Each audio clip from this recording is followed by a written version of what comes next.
Hi అండి. అందరికీ నమస్కారం. Welcome to my channel. ఈ వీడియోలో ఏపీ ప్రభుత్వ ఉద్యోగులకు మరియు పెన్షనర్లకు గుడ్ న్యూస్ అండి.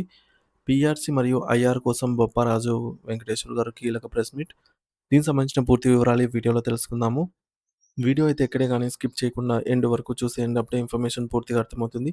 అలాగే వీడియో చూస్తున్న ప్రతి ఒక్కరు లైక్ చేయండి ఫ్రెండ్స్. ఈ వీడియోని తోటి ఉద్యోగ, పెన్షనర్ మిత్రులతో అయితే షేర్ చేయండి. కొత్తగా మన ఛానల్ చూస్తున్నవారు ఇంకా ఎవరైనా సబ్స్క్రైబ్ చేసుకోకపోతే వెంటనే మన ఛానల్‌ని అయితే సబ్స్క్రైబ్ చేసుకోండి. సబ్స్క్రైబ్ చేసుకోవడం వల్ల నేను చేసే ప్రతి ఒక్క వీడియో మీ వరకు రీచ్ అవుతుంది. ఇక ఆలస్యం చేయకుండా వివరాల్లోకైతే వెళ్ళిపోదాము.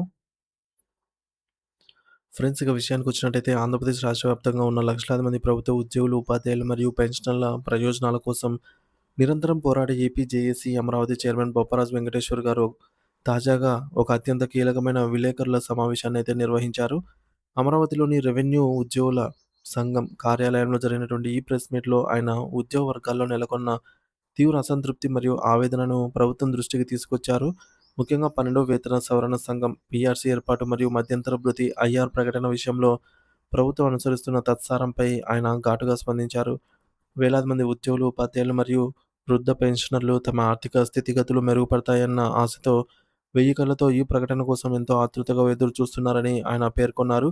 పీఆర్సీ మరియు ఐఆర్ వంటి కీలక నిర్ణయాలను వాయిదా వేయటం వల్ల ఉద్యోగుల కుటుంబాలలో అభద్రతా భావం పెరుగుతుందని, ఇది ప్రభుత్వానికి ఏమాత్రం మంచిది కాదని ఆయన గట్టిగా హెచ్చరించారు. రాబోయే ఉగాది పండుగ పర్వదినాన్ని పురస్కరించుకొని ముఖ్యమంత్రి నారా చంద్రబాబు నాయుడు గారు ఉద్యోగులకు ఏదైనా ఒక తీపి కబురు అందిస్తారని తామంతా ఎంతో ఆశతో ఉన్నామని బొప్పరాజు గారు వెల్లడించారు.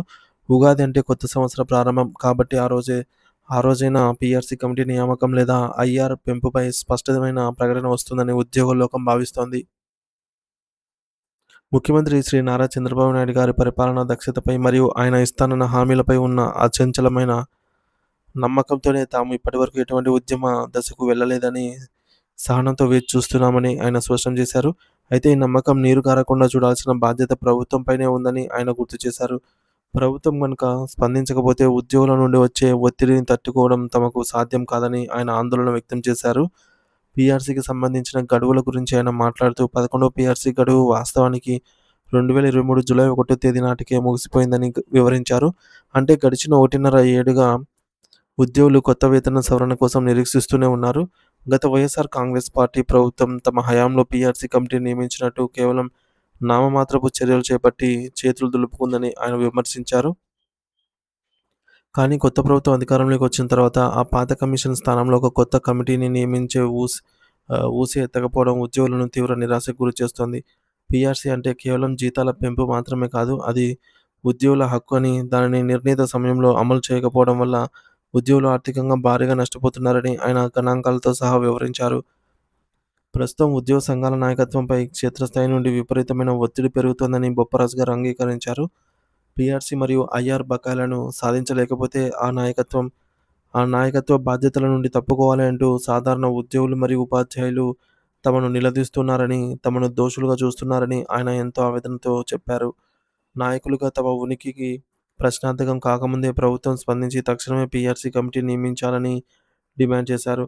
కేవలం కమిటీని నియమించడమే కాకుండా దానికి ఒక కాలపరిమితిని విధించి కేవలం 60 రోజుల్లోనే పూర్తి నివేదికను తెప్పించుకొని అమలు చేసేలాగా ముఖ్యమంత్రి గారు ప్రత్యేక చర్యలు తీసుకోవాలని ఆయన కోరారు.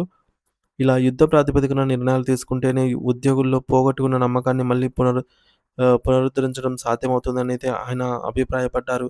పొరుగు రాష్ట్రమైన తెలంగాణతో పోల్చుతూ ఆంధ్రప్రదేశ్ ఉద్యోగులు పడుతున్న నష్టాన్ని ఆయన వివరించారు. తెలంగాణ ప్రభుత్వం తమ ఉద్యోగులకు 2023 అక్టోబర్ 1 తేదీ నుండే 5% మధ్యంతర భృతి ఐఆర్ ఇస్తోందని, దీనివల్ల అక్కడ ఉద్యోగులకు మరియు ఏపీ ఉద్యోగులకు జీతాలకు మధ్య నెలకు రూ. 2000 వ్యత్యాసం ఏర్పడిందని ఆయన గుర్తు చేశారు.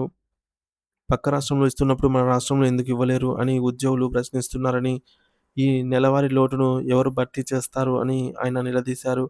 పెరుగుతున్న నిత్యావసర వస్తువుల ధరలు మరియు కుటుంబ ఖర్చుల దృష్ట్యా ఈ రూ. 2000 వ్యత్యాసం సామాన్య ఉద్యోగికి పెద్ద భారమే అవుతుందని చెప్పేసి ఆయన పేర్కొన్నారు. ఈ వ్యత్యాసాన్ని తగ్గించాలంటే ప్రభుత్వం తక్షణమే ఐఆర్ ప్రకటించడం ఒక్కటే మార్గమని ఆయన సూచించారు.